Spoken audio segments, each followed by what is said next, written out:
All right, there we go. We are up and running. Yes. It's Uh, weird. I can see you. I don't think I have a camera here in the Skype office, but you'll have to learn live without it. Is that hey, okay? hey, that's fine. I just really need Yeah. the audio for this. That's all. Yeah. All right. Well, first of all, how's it going over there? You guys keeping It's busy? yeah, yeah. I'm in Dortmund, Germany right now, doing tons of press, like pretty much full on. So it's been a hectic day, but it's getting to the end. Actually, this is my last day here, and tomorrow I go on vacation to Holland. So I'm good. This is awesome. I am officially envious of you. You are going on vacation. I have not gone on Well, vacation in years.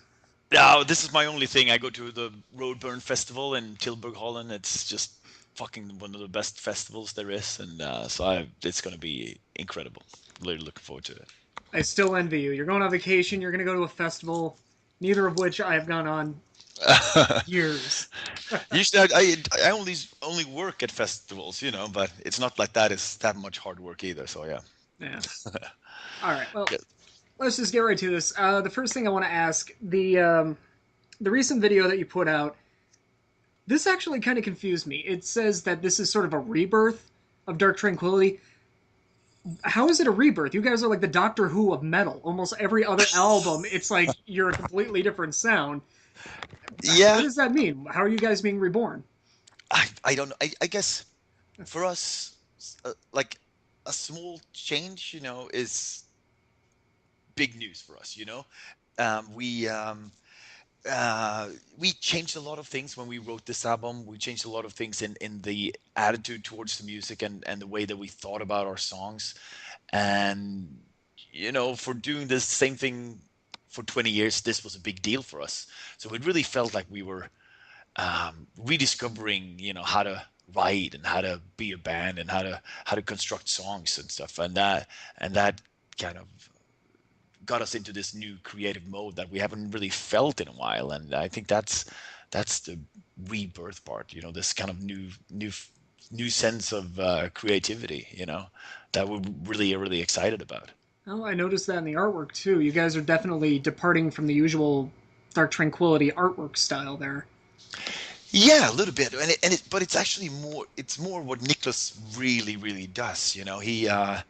Um, he was very hesitant at first to do the cover artwork for this album because he was so stressed out with doing the with recording everything, with playing guitar, with writing and everything like that. It just didn't feel like he had a time. But once I decided on the title for the album, and I told him, and he was like, "Oh, yeah, all right, this is interesting." And then the following morning, he shot me an email, and it's like, how I said I absolutely didn't want to make the cover. Well, I couldn't sleep, and here it is. And he sat up all night and just actually came up with this cover and the whole idea and the new logo and everything like that. It was just instantaneous for him. So that was really cool, and it is something that he always does. I don't know if you've seen some of his artwork that he's released in his books and stuff like that, but it's more pencil and pen sketches and drawings and stuff like that, and that never shows in his cover artwork, for other bands and for us. So I've always told him like you should use that more, and he's done some of it in our videos, some of it on our t-shirts, stuff like that. But finally, it's it's on the cover, and it feels great, and I'm so happy that he decided to actually do it this time. Well, it does look really good. Out of curiosity, I actually have never really noticed the people like the names of the artwork. I just look at it and take in the artwork. Has he Yeah. done any for you in the past? I'm assuming he has. Oh yeah, yes. So it's pretty much since Projector, every album up until We Are the Void, because that was another guy, and then now again. So yeah, except for the first two and We're the Void, he's done all of them. Okay. Well, I probably just sounded like a clueless idiot there. No, no, no. It's One other thing I wanted to ask you, I just noticed on your Facebook, it was announced that Nuclear Blast is putting Construct out as a white vinyl, and it will come with a 7-inch with 2 bonus songs. yeah. I'm just curious, is this going to be a limited edition thing, or is this an official, like, this is how it's going to be until we stop making it? I actually haven't heard about the white vinyl thing. I'll check that out. They still haven't been printed yet. I know they've gone away to the printing plant, but they haven't come back yet. So I'm sitting here close to the warehouse of the main office here in Germany, but I still haven't seen them. But I'm very excited, and the cover for that version is also very amazing, and Nicholas did a great job with that too. Actually, while we're on the topic of vinyl, I saw you went shopping for some vinyls recently. I think you were out with Hard Rock Magazine, right? Yeah. Or Rock Hard. Or Rock no, Hard. it was actually, yeah, it was Rock Hard, yeah. So what'd you get? I did get, it was actually cool. I got a John Carpenter's Assault on Precinct 13, like a German version with a disco version of that soundtrack. Awesome. Nice. I got a Focus live album from '72. I got 2 Brainbox albums, 1 Crow that I haven't heard of, like a Spanish progressive rock band. An album I've been looking for a long time by an artist named Zacarias, and it's the only album, nothing else is known about it, and it's supposedly the first edition of this album is, thousands of euros, but I got this kind of reissue of it, and I've been looking forever for it, and it's amazing. So, and also a new band I've never heard of called Sweet Smoke, which is total drug craziness, psychedelic, junky music, but hey man, I love that stuff. So yeah, I was very happy. No, really good stuff. The first single that you put out was for Broken Words. Yes. Why was that chosen? Do you feel it best represents Construct? I don't know. It's difficult. There's no one song that totally represents the entire album. But we felt that song is kind of different, has a different vibe, and we were kind of hoping that people would react strongly to it. Yeah. And I think people did. I've been looking through some of the comments on Facebook, YouTube, and Twitter and all that, and people did react strongly. Some was like, "Yeah, fuck yeah, this is awesome," and some were like, I don't get it. This is not the same good old Dark Tranquillity that I know." And I guess that's what we were looking for. Some kind of strong reaction that get people excited and curious. Well, that's honestly at this point the only song I've heard off the album. There are songs that are very, very different from that on the album. There are some heavier stuff. There's a lot of really softer stuff, more like melodic stuff, and yeah, so it goes all over the place, I think. And but we felt this was a good start, and then we're gonna do another song is coming in a week or two, I think, and then we have a video for a song called Uniformity that's coming out in 4 weeks or something like that. We just shot it a couple of days ago, and that's going to be really cool. I think I think people will react pretty strongly to that one as well. That's a very different song. So we'll see what happens. I'm excited. It's because we've been working so tightly with this album. We've been so close to it, and like in the studio for almost 6 months, just writing and recording, and finally we get to hear people's reactions to it, and it's so exciting. I've been dying to play this record to people. I know that feeling very well. Yeah. I get certain promos. It's like, I just want to. I can't share put this on the site. Yeah, exactly. I get the feeling this is going to be one of those too. You just mentioned Uniformity. I was actually going to touch on that next. You're working with, pardon me if I get this wrong, Patrick Uleas? Yeah. Why did you choose to work with him on this video, and has he done any in the past for you? No, we haven't worked with him before, but he's done tons of really amazing stuff, like for a lot of bands around the area and worldwide, and we always talked about doing it. He's a really cool guy. We always hang out, and we always talk like, we should do a video together. Come on, why haven't we? And he's been teasing us like, it's been fucking 20 years.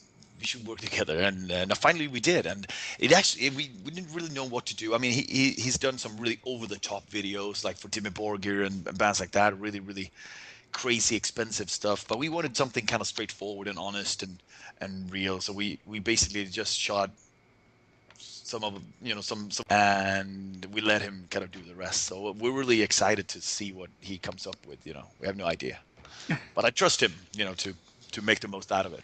Let's see, you posted on your website on the 14th that you're working with him. Have you started shooting anything with him, or is that a little further down the line? No. We shot everything that we needed this, what was it, like Saturday or something like that. So we're done. Our part is finished, and very happy with that. So now it's up to him to kind of finish it and cut it and make it look cool. And hopefully we get to see something in the next couple of weeks. So what are your contributions in the video? Is it just like a live performance and that's it, or is there some kind of like story arc to it that might imply No, with the title?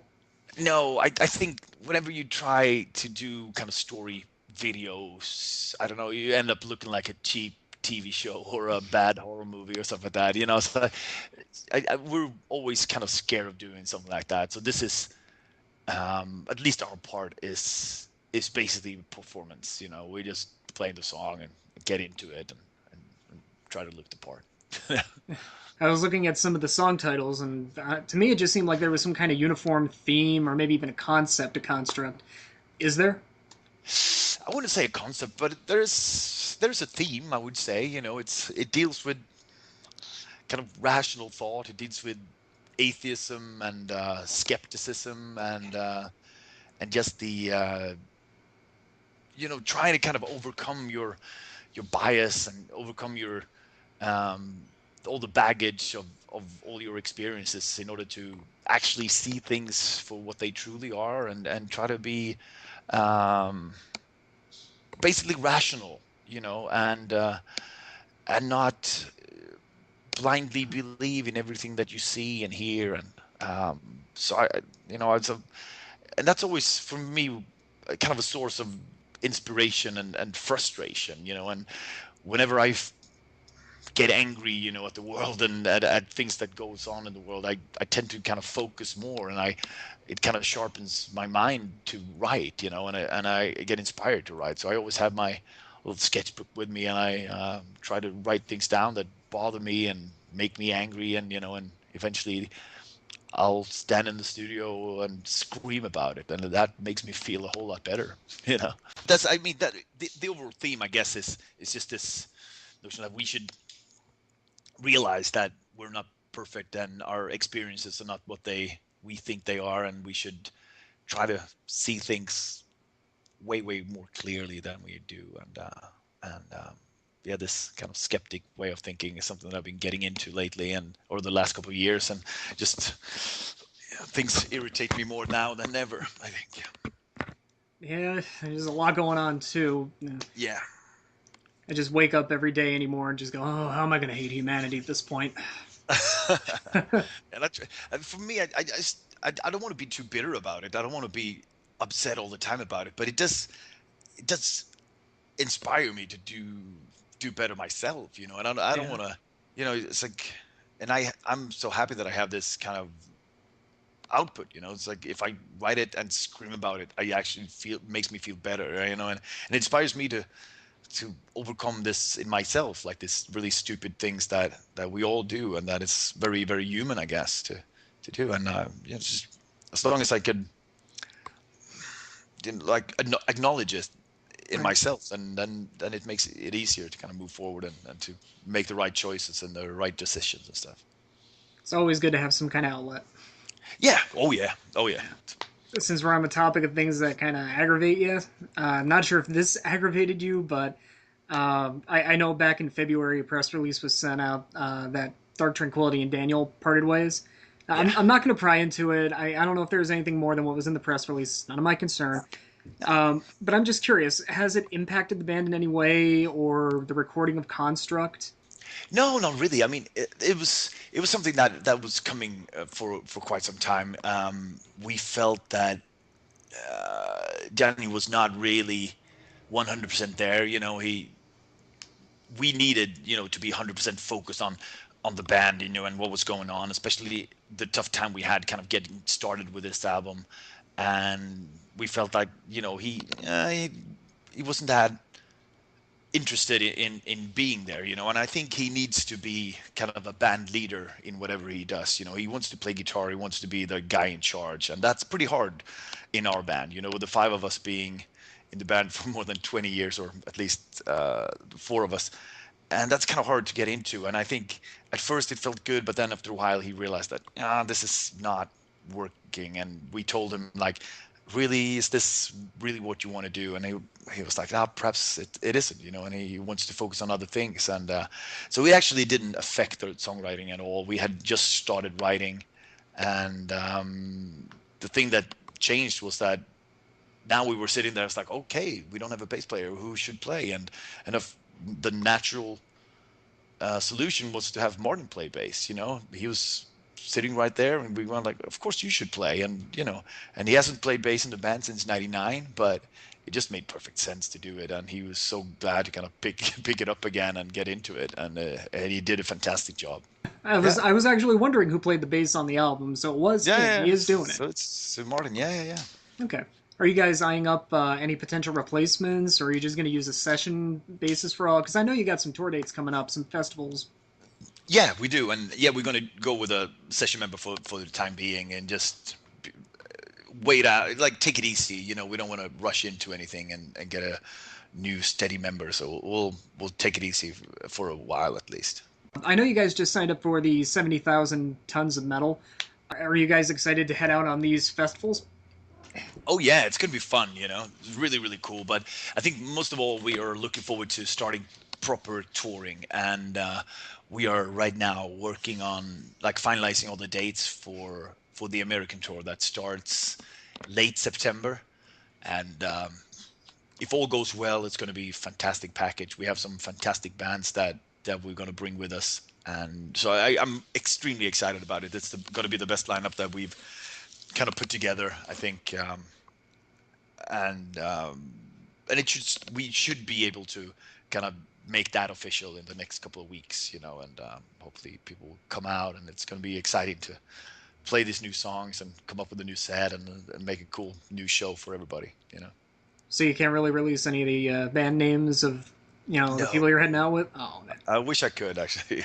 Anyone with new albums coming out? Yep. Maybe a hint? Yep. Melodic Death? What? Melodic Death Metal? Melodic Death? Well, yeah, kind of. Kind of? All right. Are they label mates, or you got some coming out that aren't on the label? Label mates. Label mates. All right. Yeah, you did mention the regular tour dates. Coming to North America soon. You already mentioned Yep. that. You pretty much plowed through my entire interview here. The thing is, I'm starting to learn the different questions, so I try to squeeze everything in to make it efficient. You know, I did a couple of interviews yesterday where I just pretty much answered all the questions immediately, because I realized that the guy that I was talking to didn't really, you know, he was from, I don't know, Bulgaria or stuff like that, and you know, his English wasn't perfect, and so I Yeah. just basically did the whole thing. Just I know what you're gonna ask. You know. Ah. Yeah, it's weird. Well, one thing I would like to apologize. This is actually the first Skype interview I'm doing, so All I'm right. combating with various things here, trying to make Yeah, sure. yeah, yeah, yeah, yeah.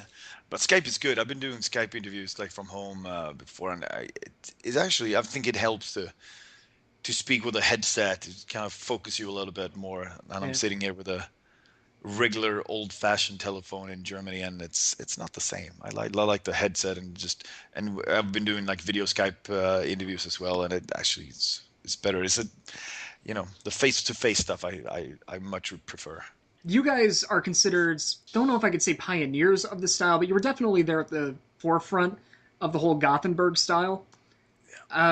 It's basically just like vanished, I noticed. I very rarely do I even see anybody that plays a similar style or considers themselves in that style. And what's your take on pretty much the disappearance of an entire genre? I don't know. I haven't really seen it that way, actually. It's not like I do pay that much, and well, I try to, but I wouldn't say it has disappeared, but perhaps it doesn't get talked about the same way anymore. You know, Yeah, it's not as a big deal, but I think the influence is, and I think what makes us proud is that, you know, our that bands have been influenced by the stuff that we did, you know, back then, and that we kept on doing, and that's awesome, you know. And but I think time has moved on, that so that this influence is still there, but you don't really need to address it because it's been said and it's been talked about so much, you know. Um, but it still comes up in 9 out of 10 interviews, you know. So Right. so I get to talk about it a lot, but it's but it would be kind of cool if it wasn't such a big deal anymore, because you know, there's only so many things you can say about it, you know. Right. But I think what it comes down to for me and for us is that, I guess, you know, it kind of validates and proves to us that we did something good. And I remember when we released the first couple of EPs and demos on even the first album, nobody really got it. You know, we had a really, like, we got some really weird response from people who listened to the album and were like, "What the fuck? I mean, this is way too melodic to be death metal. It has, you know, had some clean vocals, you know, female vocals, you know, acoustic guitars, ballads, all that stuff. It's like, what's going on? We don't get it, you know." And you have this guitar harmonies and stuff like that. Who needs that in death metal? We were like, well, you know, this is something that we feel very strongly about, and we were happy, and this is what we want to play, and we just kind of stuck to it. And our philosophy was always that, you know, if the five of us love it, you know, and we're coming from different kind of musical backgrounds,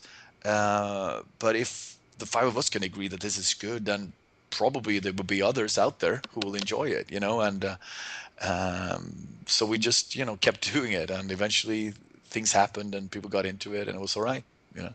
So that was cool. Like, and I'm that's the thing that I guess I'm most proud of everything that we've done, is that we never had to compromise or change, you know, or, you know, compromise outside of the band. It's just us doing what we love, without having to think about what is expected of us, or what people will think, or what is most popular, or what is trendy, or what would work better in a certain audience, or anything like that. It's just we do this because this is what we love to do. And it's really, really cool that it has become a thing, and a sound and everything like that. Even as much as I kind of hated that term in the mid 90s, you know, because it felt like an insult that, you know, you're just another band from that area, you know, and you sound exactly like all those other bands. But now I can kind of get over that, and realize that, yeah, we did something cool, you know.